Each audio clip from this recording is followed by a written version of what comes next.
I started as a DJ. Yeah, okay, there we go. So, which is kind of a, you know, what stays in Vegas, what happens in Vegas stays in Vegas type party. That's how you sold it to me on Crypto Time. Yeah, exactly. That's how we I told him whatever happens in Singapore, you stay in Singapore. Yeah, exactly. So Singapore's a lot stricter than Talk to you on that. I don't want to shape crypto narratives. I want to tell the story of people who are shaping crypto narratives. So that's why every person with 1 million followers is just a really lame philosopher. That's dope.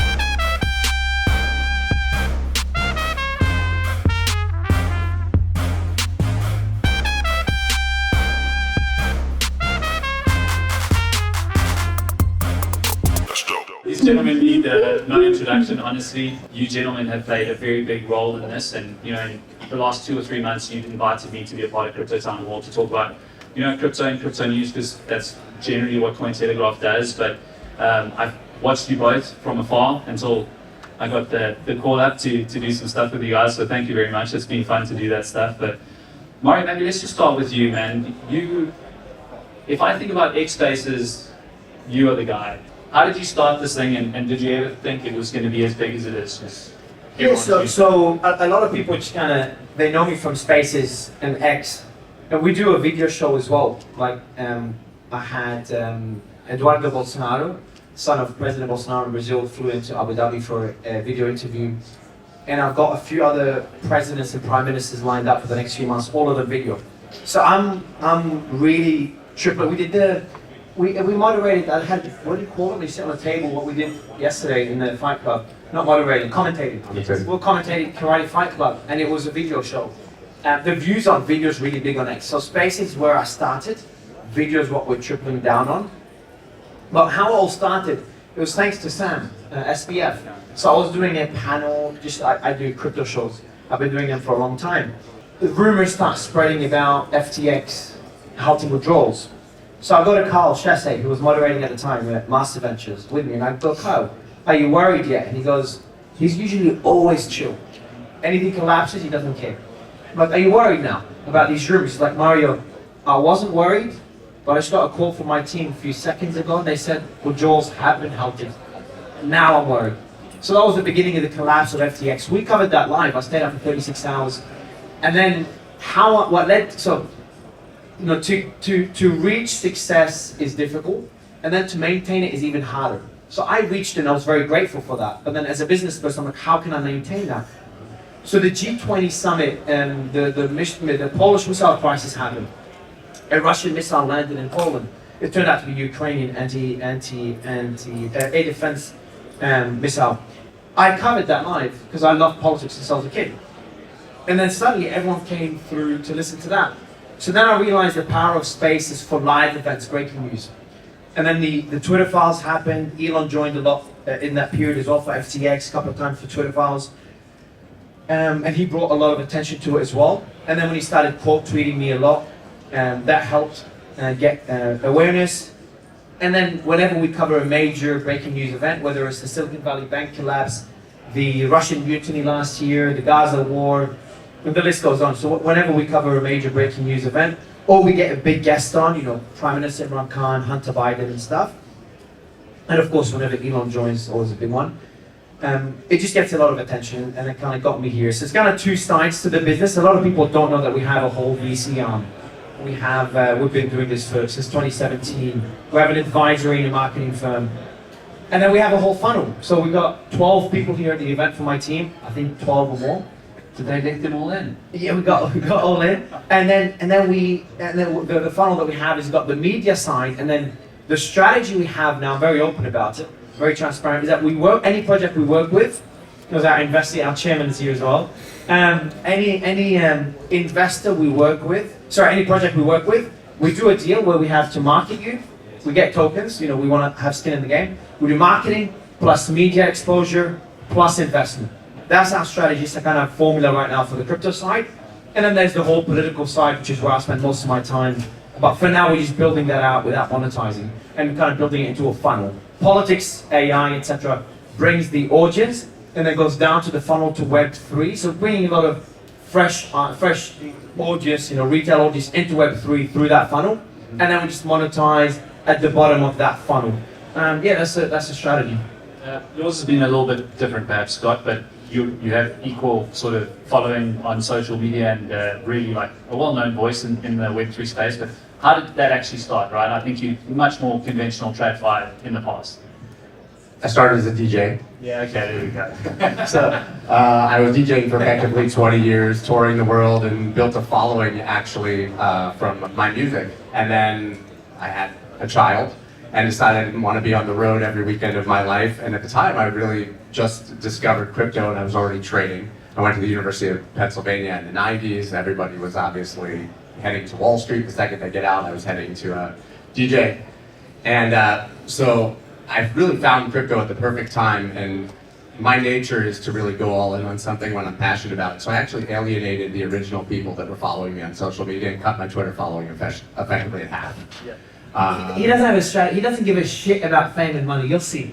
I don't know how the hell he's that big, because he does everything wrong and he still makes it. Sure. And then it was very organic. So I started tweeting, and it was at the right time, and I was trading, and people started following me for that reason. And then I sort of realized, well, 160 characters isn't enough. That was when tweets still were, limited. I'm going to start a newsletter. So I started writing a 2 times a week free newsletter, and then I said, this is getting boring for me. I need it to be 5 days a week. So I started writing a 5-day-a-week newsletter.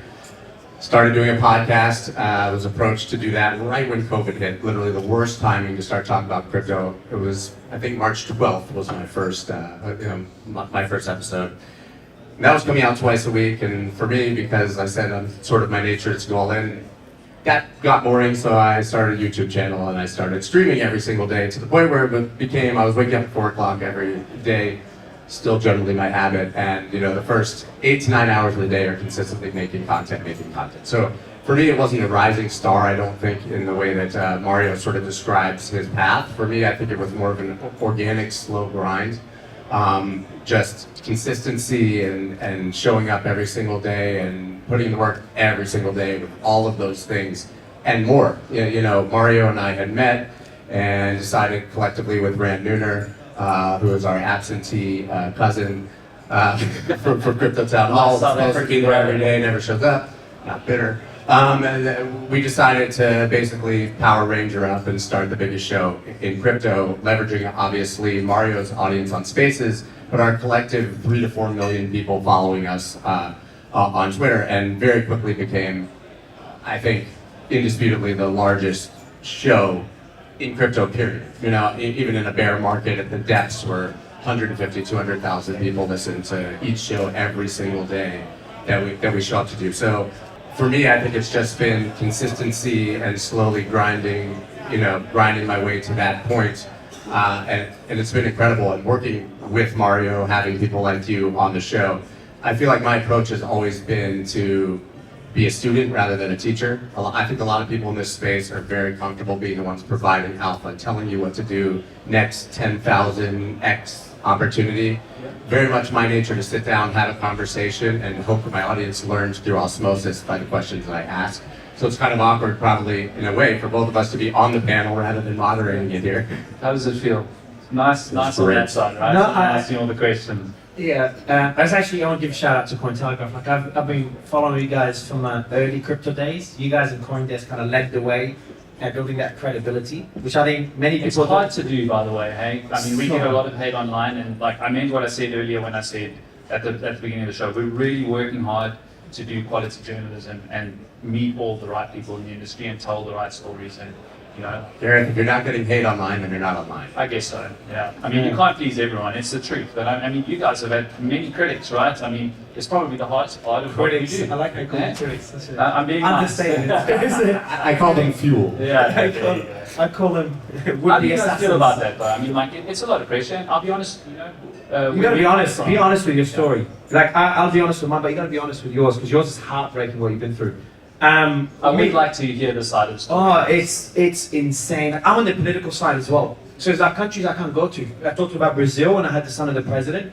I have a federal investigation into me and Elon in Brazil, so I cannot go to that country. Pakistan is the same, because I had Prime Minister Imran Khan on and his whole PTI party. I'm worried about the UK, because we had Tommy Robinson on, and they're very strict on free speech. Even Elon's like, I'm not going to go to the UK. What about France now with Pablo? France, I'm still chill. I love France. Je parle français aussi. I love France. But I haven't done anything to piss him off yet. I'm sure I'll get there. But no, these other countries in Venezuela, the president Maduro invited me to go interview him. He only wanted me in person to interview him. And that was literally the same time as Pavel got arrested in France. They said, we'll give you amnesty, protection, blah, blah, blah. I'm like, no, I'm not doing it. Pavel just got arrested in France. And then Bolsonaro, he goes to me, he goes, Mario, that you can't interview, you should do it in person. But anywhere Maduro will go, so anyone in politics, you know how crazy Maduro's story is. The US is confiscating his private jets. So, and I haven't talked about this publicly. So anywhere Maduro can go to interview you, countries he can go to, like Venezuela, Cuba, you cannot go to. And any countries you can go to, US, most other countries, he cannot go to. He'll probably get arrested. Yeah. So I couldn't interview him. So that's like another level. I've had death threats. I've had not only death threats, I've had planned attempts to harm me, take me to a country, pretend to have a meeting and all that. That was back during the Gaza war, because this Middle Eastern politics is brutal. Yeah. So that's in the political world. In the crypto as well, when I first blew up, it was very quick for me. And I'm sure it'll annoy people, and rightly so. So when I blew up, I went through my phase of hate. It's too unbelievable to talk about it. So I'll tell the story because it's a fascinating story. I was doing the Killer Whales show. It was after the Russian mutiny space. I gained hundreds of thousands of followers in like 2-3 days. Like, it was so many followers that my team messaged Twitter saying, hey, are these real followers? So many. And Elon quote tweeted me a lot on that day and said really nice things. That led to a lot of people that hate Elon and people in crypto to go on the attack. And then I walk 5 minutes before I walk into filming, where they take your phone away and all the cameras are set up. I get a call from Romy. She's not here now. She goes, Mario, there's an NBC hit piece on you that says, what does it say? You guys didn't cover it because you guys know how to do fucking due diligence. There's one called Protos or whatever covered it. They probably removed it by now if they've thought about it, they've looked at the evidence. But listen how crazy this is. And if you're building a media following, this shit will happen. The character assassinations will happen. So the media article was FBI and SEC respond to complaints about Mario Nawfal. All they wanted to do is put my name in FBI and SEC. The journalist that wrote it has a history of attacking Elon. So you used me to attack Elon, because like Twitter star backed by Elon or something. So they used me to attack Elon. So not only have I never done, SEC or anyone never even contacted me, and I've been since 2017. All my competitors, you remember ICO box closed down, all of them, all the big guys. We never even got a letter from the SEC for questions. And I've never even been sued on a civil matter. So I've been as kosher as they come because I get scared to do shit. So I knew I did nothing wrong. But in my mind, I'm like, what? Like, what story did they fabricate about me? Who fabricated it to get me here? Then I find out it's one person, a mentally ill person, has a history, track record of had private investigators, track record of fabricating stories against other people, got him on record saying the story is false. The FBI never responded. It was an ex-FBI agent that responded, asking one question and then dropped it. Ex-FBI agent. The SEC never responded. It was a private prank call. It was all fabricated. But what happens is everyone else will take it. And that's why I respect publications like Cointelegraph. Protos and other small outlets, they took it and they sensationalize it because people want to hear that. And they change the story. They're like, FBI and SEC looking into Mario. The first article said, respond to complaints. One source. And then we put out the evidence that, hey, this source lied and all that. And we never requested for the article to come out because now it's more of a badge of honor. But at the time, it was brutal. Because it's not long after SPF. And a lot of people, everyone starts, Mario's being arrested. Mario can't even go to the US anymore. I was in the US at the time. I go there all the time. And it went out of control.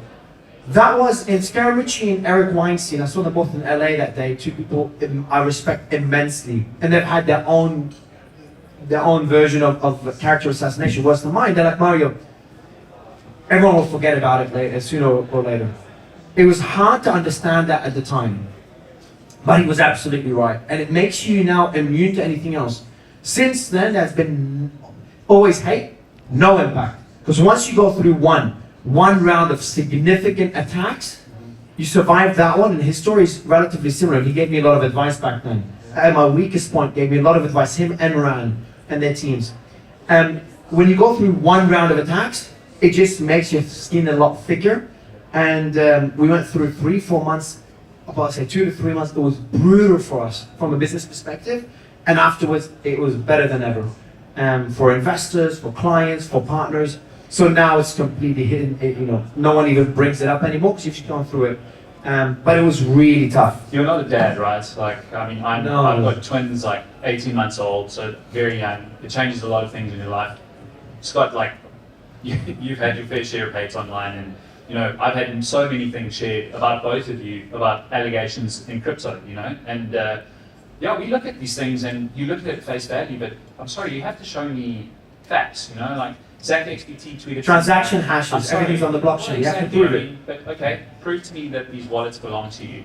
It's a very hard thing to face up, right? Because people like Zach XBT will tweet that out, and he has a huge following, and then you're the one left having to deal with that, and like, yes, you guys are involved in this business, I think you're pretty open about what you do. There's many KOLs out there that do way worse things, but yeah, tell us your experience and how hard it's been for you and Emmy, I think. I don't think it's particularly interesting in the lens through what Mario went through, and I think it's just a similar tale that everybody goes through. It's just sort of the joke that I made too. If you're not getting hate online, you're not online. Yes. Right. So I think people don't realize as you grow, and Mario, as I said, he really learned this very fast.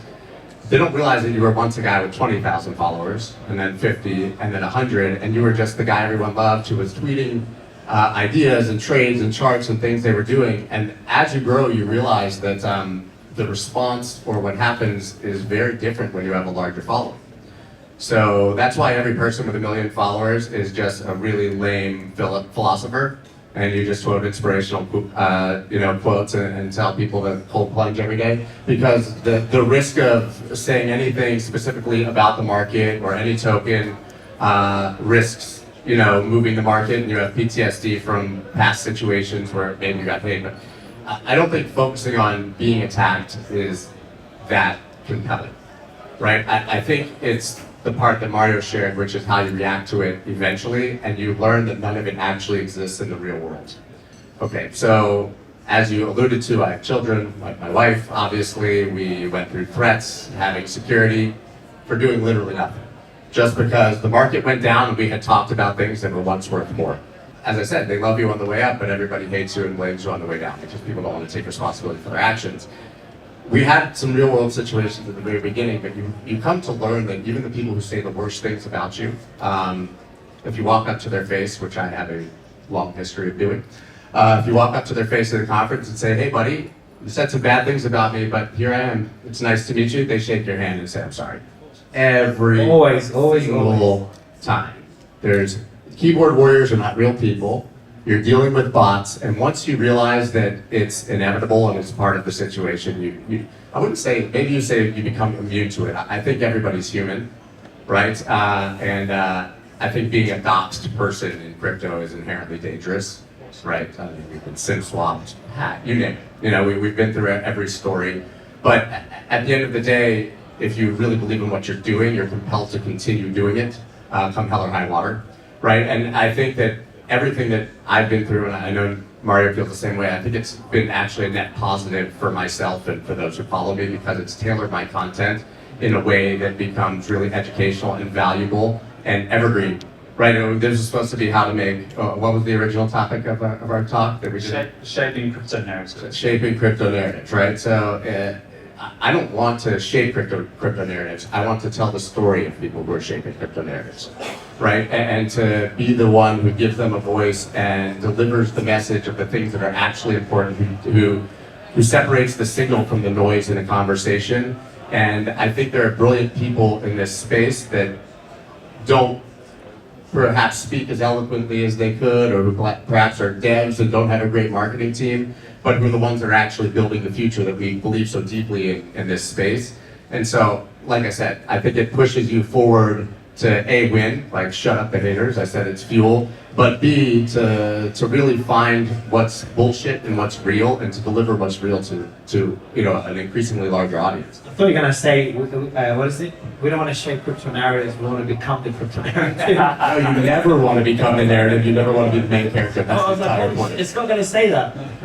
I just, you get out of the way and let it be the main Yeah, character. fantastic. Yeah, I mean, I agree with you. Like, I have a few thousand followers on social media, nothing serious, but I got that from being a sports broadcaster in South Africa. I worked in radio for like 8 years. I worked on sports TV news for about a year before I moved to Amsterdam. And the most interesting thing is like a lot of my followers, especially on Twitter, are actually people that followed me because I covered the Rugby World Cup a few years ago, and they really liked the content I was doing about that. But I had the opportunity to work at Cointelegraph.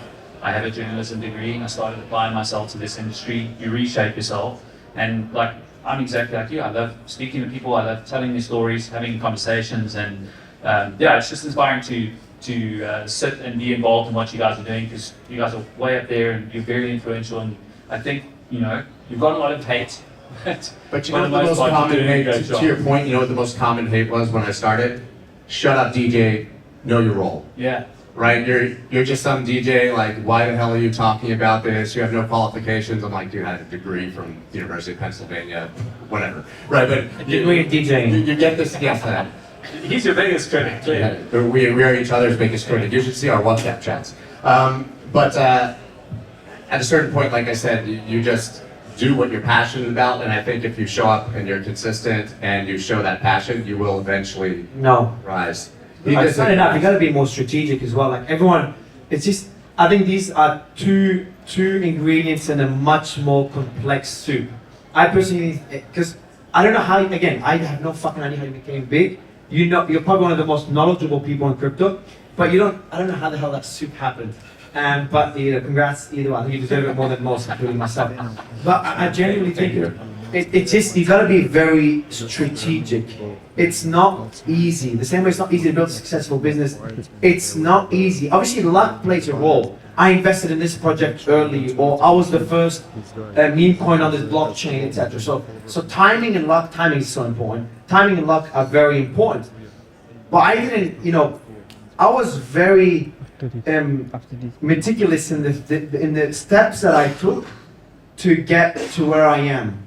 So, for example, covering the Polish missile crisis. I'm giving very obvious examples, a lot more than that. Or having big guests. So on Clubhouse, I used to be the biggest room on Clubhouse before it went to zero, the whole app. And then even there, I was very strategic. So I've done it before. And then I was the first one on Twitter Spaces before when it was beta phase. I was the biggest one there. Then I stopped because it was too small. But yeah, it's very, obviously, we don't have enough time to go through the exact formula of how to get there. But it's no formula. But it is not easy. Otherwise, a lot more people would have. We get 2 to 3 billion impressions every 28 days on our tweets. 2 to 3 billion impressions. Yeah, it's a massive reach, and that's outside of crypto. But it's not easy. We'll have to sit down at some stage and do like a nice long 2.5 hour podcast, and we can talk about all this stuff. From a video, I've got Dima, our video guy here. Well, Dima, we're going to do this thing. Let's wind it down and actually just have a bit more fun. Don't worry about the clock because I think everyone is just taking it easy here. You flew on the redacted flight with me, and I don't know how you managed to put AirPods in your ears and sleep because that was a crazy experience. I like what those people are doing. I'm not the biggest NFT person, to be honest, and I think a lot of their ecosystem is built around that. But it was a fascinating experience. These guys, if you guys don't know about it, I'm sure you saw it online. They chartered a Qatar Airways flight. I don't know how they did this. I don't know how they did this. I mean, it's Qatar Airways. They managed. We're going to do Emirates first, then they changed to Qatar. Well, yeah. I mean, either way, they chartered a flight, and essentially it was supposed to be a networking event, and it was conventional Qatar Airways hosts on the plane. It was a normal flight, essentially, and I don't even think the hostesses and everything knew what was going to happen, and then it just ended up being a party on the plane. First class was relaxed, people were talking and chatting, but the middle of the plane was a party for like 5 hours. Mario was literally sleeping, the only guy that slept on the plane, I'm pretty sure. But it was a crazy experience, and then obviously you had a party last night. I know you can't say too much, but tell us a story about what happened last night. And yeah, Mario, tell us a story about what happened last night when you walked in and then left us behind you. Tell that story. No, I was hiding in my room.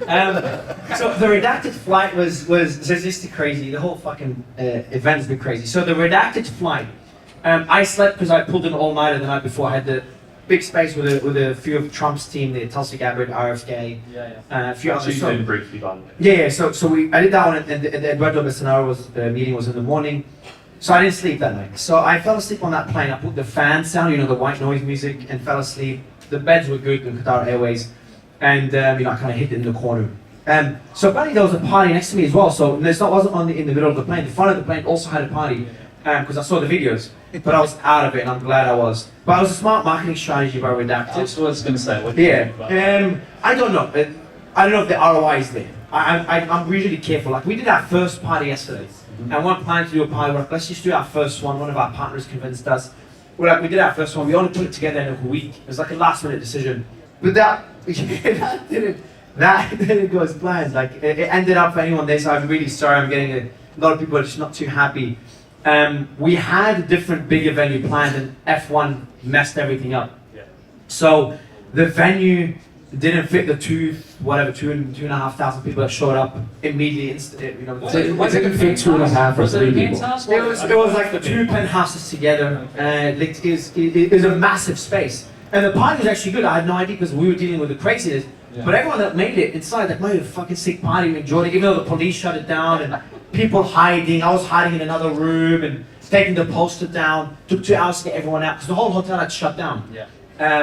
The line of cars, a lot of big names that I respect massively in crypto. I won't name them here. Massive names that will probably never go to a party. We're sitting there waiting in line, so they're pretty pissed at me. So it was not as planned. My team just had a breakdown. My phones just went crazy. The goal was just to get a nice party. I wanted it to have. First, what I wanted is an exclusive party with some names, people that we invested in, our partners. That was the initial plan. I go to sleep, I wake up. My team changed it all up to something I like, I do in my personal life, which is kind of what stays in Vegas, what happens in Vegas stays in Vegas type party. That's how you sold it to me on Crypto Town. Yeah, exactly. That's how we I tried. told him whatever happens in Singapore, you stay in Singapore. Yeah, exactly. So Singapore's a lot stricter than us. Talk to you on that. I didn't know it was that strict, and it wasn't planned. I didn't have anything illegal in there. So I had alcohol and that's it. So everything was legal that we had. But yeah, so the police came, shut it down, did a whole search, tested a few people, fines. They were threatening people for fines, threatening those people fines, people being threatened with arrests. So it didn't go as planned, but it was meant to be like a kind of a Vegas type party, and cameras go off at midnight. So that was the plan. Next time, if we do it, is obviously the venue has to be a lot bigger. We want to plan at least a month or 2 in advance to really make it fun. How didn't you know that this was going to happen? I mean, The vendor, so we no, I mean, your network, like you might. I knew that it was gonna happen. Yeah, I mean. Yeah, he warned us, but I didn't know because the team spoke to the hotel like, hey, that's how many people we have coming. There'll be a lot of people. Can you deal with it? Like, yes, we'll give you staff, we'll get people checked in, etc. Obviously, and we didn't expect everyone to come in at the same time. Everyone brought it +1, +2. Yeah. It's usually people that only have an invite can come. Yes. But everyone came. And when we said to people, we thought if we shut it, when we thought we were shutting it down, we said people, hey, police is coming, everyone will run out. Yeah. They were like, yes, bring them. Exactly. No one left. No one left. Or they just didn't believe you. I don't know. The police was there. And 2 of my team members got punched. One almost punched, the other one punched. Security's getting into fights. So obviously people didn't react the way we thought they'd react. But by 7, 8 a.m. everyone was gone. And My CEO was staying at your hotel, and she literally said she got to the hotel around 12 o'clock, and she saw like loads of people. So she's like, I'm curious, I have to go. She went up. She saw some people there. No, she was that +1, but she got in. She said it was a great party, but she left before the police came. shit went down. We established what we call a VIP room, my wife and I and 2 of our friends, in the laundry room where they were storing the glass in the bar. And then we realized, we're like, okay, if we go out this door, we can't go that way. Then we opened the other door, and it was 1,000 people swarmed in and tried to push their way through the door. So we basically locked ourselves in a laundry room. I had a great time. By 7 a.m. Couple vibes. I've been in a lot of VIP rooms. I was in the worried world. this morning because when I heard that there was a party, I was like, well, there goes Scott and Mario. Like these. Listen, I was a DJ for 20 years. I may be 47 years old, but I can still not sleep with the best of them. Okay. So, I never don't show up, no matter how bad it is. no, I was worried that Oh, then we were something with them. bad had happened and Yeah. you. I mean, I don't know. I barricaded myself. So we had someone. I don't know what they had, but they just went crazy in the room. They broke one of the doors. They broke the lock, and they were banging on the doors. So I literally got the security. My security left by then. It was 2. I thought I'm gonna go to sleep. I was having my little Caesar salad, getting ready to sleep, and I hear banging. My team runs in. Mario, there's a fucking guy, whatever he's on, and he's going banging on the door. I thought everyone's left because that's people left in the place. And then I just hear boom, boom, because I take my AirPods off, bang, bang, bang. So I go with like two of his friends, are also fighters. So I call the hotel security. I'm like, even the security won't be enough to stop it. So I'm like, they just lock my dude, because like multiple rooms, they lock my room, they collapse, fall asleep. But I was also that I tried to kind of calm it down. Karate Fight Club was meant to promote the party as well. I was on there commentating. I left early to kind of help the team when things went south. And we tried to kind of ease it up. We started going, all my team had like 20 people, cancelling everybody. So everyone is sending out messages. When the Karate Fight Club, we told them, guys, don't promote it. Don't come, because their fighters were meant to come. Probably should have brought it, fighters to help. don't come. So we tried to do that as well. But you know, happy. You know, luckily people managed to eventually leave, and people have been very positive about it today. Literally, everyone's being understanding, and the intentions were obviously. Well, I got the message. Like there was like a screenshot of the email that you sent out to everyone, and then sorry on WhatsApp. I'm like, I just spammed it to everyone because I just didn't know who's sending me what. Listen, Like all the messages. Arthur Hayes had a party a couple years ago, maybe it was last year in Singapore, and it's still a party of legend because usually people are trying to jump fences to sneak into parties, but people were jumping the fence to sneak out of the party because it was so crowded that they thought they were not going to make it. and he's having. And so listen, like, if there's one thing, you know, Studio 54, you know, it's the 2,000 people outside that talk about the event for the rest of their lives that they couldn't get into, and it doesn't even matter if there were only 20 inside, right? So I think that it'll be the stuff of legend regardless, and it'll be viewed positively in the future, but maybe next time, Tell Scott to organize it. Don't Scott to stop organize it. you know, stuff like Scott is organizing the next one. Look, I'll be honest. I was at Token 2049 2 years ago, and the whole experience I've had since the redacted flight and some of the events that I've been to, everything's been fantastic. This is the first time Cointelegraph's put on something like this, and I really hope we can do it all. Thank you. the conference itself is I just want to say that as well. Incredible. Yeah, it's been great. Jana, I don't know if she's in the room. She might be talking outside. Like, our team worked really hard on this, and I don't know. I mean, yes, we've got a team that does events. Like, we're not a huge amount of people that put this on, and it's How many? hard work.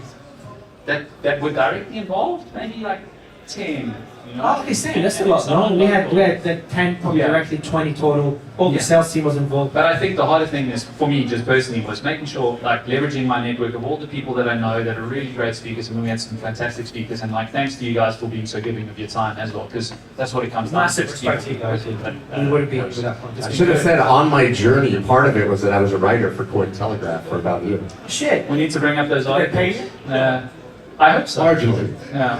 Was it when we were still paying people in Bitcoin? Because when I joined Cointelegraph, that's how it worked. Yeah. Originally, I was being paid in Bitcoin, so I got paid exceptionally well.